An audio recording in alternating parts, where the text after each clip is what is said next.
Assalamualaikum warahmatullahi wabarakatuh. Saudaraku yang saya cintai, saya banggakan, sebangsa setanah air dimanapun berada.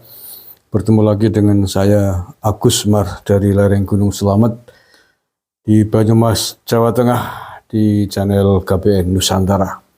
Beberapa hari kemarin, ya belum lama, 1-2 harian, beredar viral sebuah video yang dinarasikan seorang anggota DPR RI menerima suap saat melakukan rapat dengar pendapat dengan Pertamina.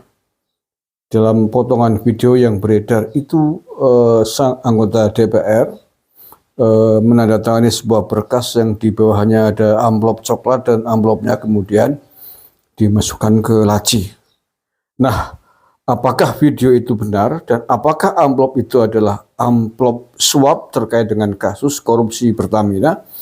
Berikut ini ada laporan cukup lengkap dari Kompas. Kita simak dulu.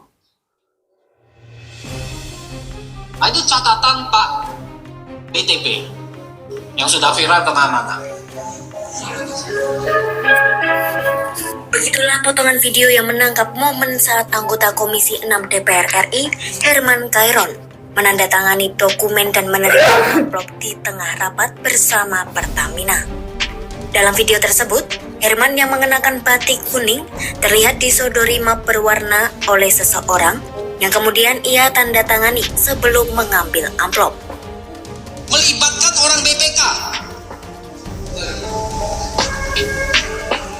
Ini kan cerita-cerita dari Komut temannya Andre ini yang harus Bapak klarifikasi ke dalam.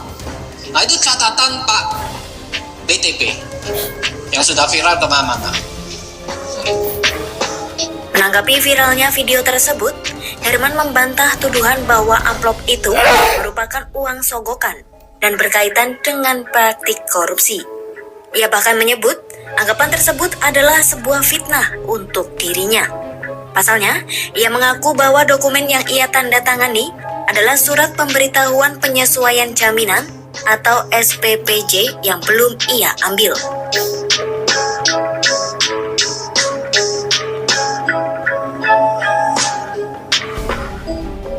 Herman membenarkan penandatanganan tersebut terjadi saat rapat kerja Komisi 6 DPR RI dengan PT Pertamina pada Selasa 11 Maret 2025.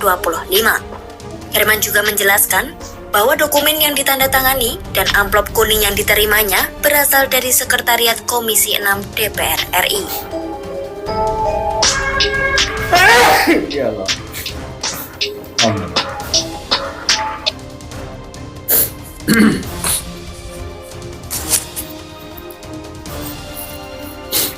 Oke, itu tadi resum dari Kompas. Memang ada video jawaban langsung dari Pak Herman tadi ya, anggota Komisi 6 DPR RI, kalau tidak salah dari Partai Demokrat, yang mengatakan bahwa video yang beredar viral sebelum ini adalah hoak, fitnah. Apa yang diterimanya, amplop yang diterimanya itu bukanlah uang atau amplop suap terkait dengan kasus korupsi di Pertamina, tetapi adalah amplop uang perjalanan dinas. SPPJ itu surat perintah perjalanan dinas kalau tidak salah. Nah, manakah yang benar? Apakah itu memang uang SPPJ? Kalau uang SPPJ memang hak setiap anggota DPR ketika melakukan perjalanan dinas yang akan diterima melalui sekretariat DPR. Nah, apakah itu benar SPPJ, uang SPPJ, ataukah seperti yang dinarasikan viral sebelumnya, uang suap? Nah, tentu saja jawaban dari seluruh anggota DPR RI, konfirmasi testimoni kesaksian dari anggota DPR RI khususnya di Komisi 6 yang kemarin tanggal 11 ikut rapat bersama dengan Pak sahabat tadi, Pak Herman, ini akan menjelaskan semuanya. Atau mungkin dari pihak Pertamina memberikan klarifikasi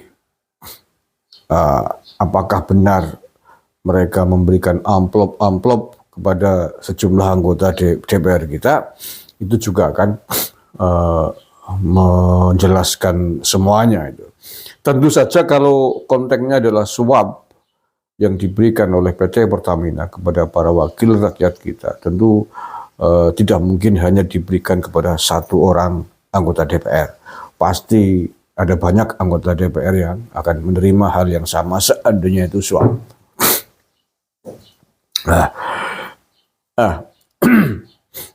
Kita berharap bahwa itu memang betul-betul bukan suap. Kita berharap bahwa itu adalah uang SPBC yang menjadi hak setiap anggota DPR ketika melakukan dinas-dinas kerjanya, gitu ya.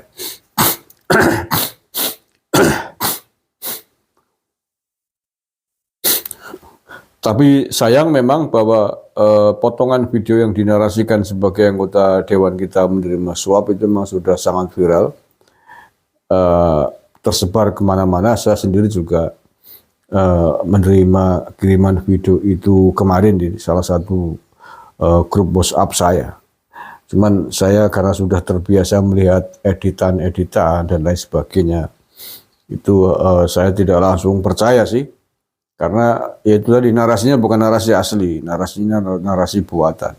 Kalau ini tadi video yang kita saksikan bareng-bareng di depan, itu adalah narasi asli dari Kompas. Nah, cuman persoalannya kan hanya orang-orang tertentu yang tahu tentang media, tahu tentang jurnalisme, yang bisa membedakan mana itu narasi asli terbitan media, mana yang narasi atau video editan buzzer, editan orang-orang tertentu yang hanya memburu viralitas atau memang sengaja membuat editan video untuk menjatuhkan seseorang atau kelompok tertentu. Ya mayoritas mungkin bahkan tidak tahu. Apalagi kalau narasinya dibuat dengan suara yang bagus. Apalagi sekarang ada teknologi AI, kan susah dibedakan. Ada teknologi AI, susah dibedakan mana itu narasi hoax dan narasi yang bukan hoax dengan narasi yang asli. Karena narasi voice AI itu kan bagus-bagus semua. Bagi orang yang tidak tahu tentang media, orang yang tidak tahu tentang jurnalisme, apalagi orang-orang di desa yang baru pegang WhatsApp belum lama, wah pasti tersesat.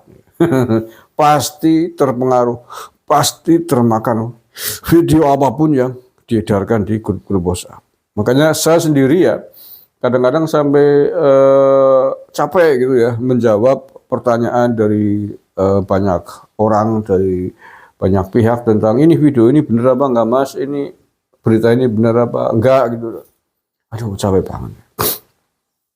Tapi ya itulah fenomena yang sedang kita alami hari ini.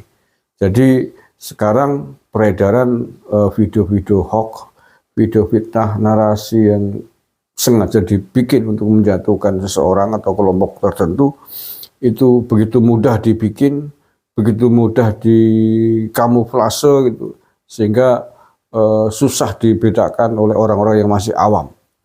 Sehingga sangat berpotensi meracuni, merusak kehidupan sosial kemasyarakatan, berbangsa dan bernegara.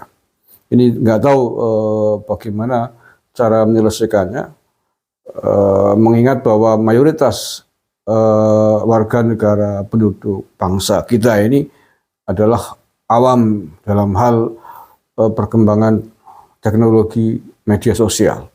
Ya masih awam, hanya beberapa gelintir saja yang bisa mengetahui, bisa mendeteksi ini video berita hoax apa bukan gitu. Padahal ya kita kasih tahu ya, sebenarnya caranya sangat mudah untuk ngecek ya, untuk ngecek apakah berita video yang Anda terima di grup-grup WhatsApp atau di media sosial lain yang beredar itu asli apa benar. Itu gampang sekali sebenarnya. Caranya seperti apa? Di antaranya begini. di HP panjenengan kan ada Google ya. Tinggal dicek aja di Google. Misalkan ada berita beredar, video viral, misalkan para koruptor Pertamina dihukum gantung. Koruptor Pertamina dihukum mati misalkan. Koruptor Pertamina ditembak di tempat, misalkan ada narasi seperti itu. Beredar baik dalam bentuk video ataupun tulisan. Berita online tulis ya, non video. Nah, teknis untuk membuat narasi itu sangat mudah hari ini, baik dalam bentuk flyer ataupun video. Nah, untuk mengetahui bahwa itu berita benar atau tidak, panjenengan gampang sekali. Buka Google, tulis dengan kata kunci yang sesuai dengan berita tadi. Misalkan koruptor Pertamina ditembak atau hukum mati. Kalau itu benar, pasti nanti akan muncul pada pencarian Google. Muncul di berita-berita media mainstream kayak Kompas, kayak Detik, kayak Merdeka, dan lain sebagainya, CNN Indonesia itu. Itu media mainstream. Kalau bahwa misalkan 7 koruptor, tersangka koruptor, para direksi Pertamina itu betul-betul dihukum mati, itu ditembak mati.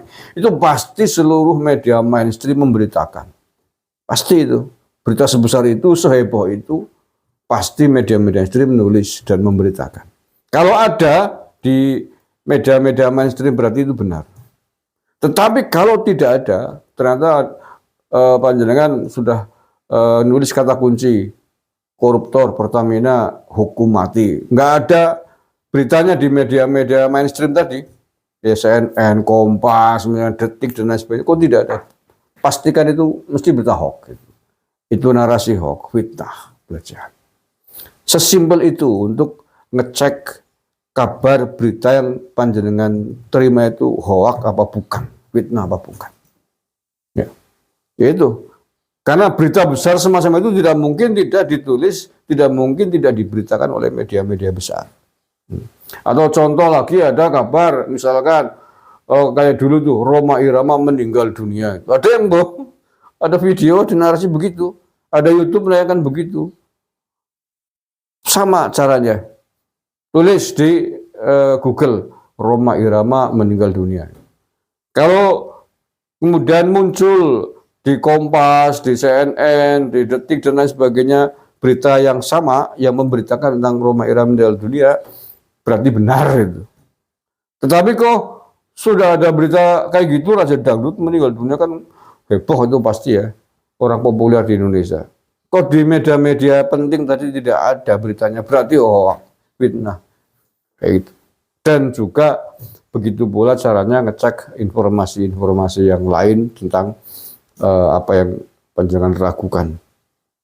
Itu hoax apa tidak? Ya, kalau berita penting. Tapi kalau berita cek-cek ya jangan dicek di situ. Karena berita cek-cek kan tidak mungkin diberitakan di media-media nasional. Ya, contohnya berita cek-cek apa? Misalkan ketua RT sampean kecemplung gelombang. Atau numpak becak kejungkel tiba. Dicek di Google ya nggak ada ketua RT 5 RW 10 naik becak nyemplung kali. Yang nggak ada di Google. Contoh itu ya. Oke ya, itu saja saya kira klarifikasi tabayun dari beredarnya video viral tentang anggota DPR RI yang dinarasikan mendapatkan suap dari Pertamina. Mudah-mudahan tidak benar, tetapi seandainya benar ya kurang ajar. Terima kasih. Assalamualaikum warahmatullahi wabarakatuh.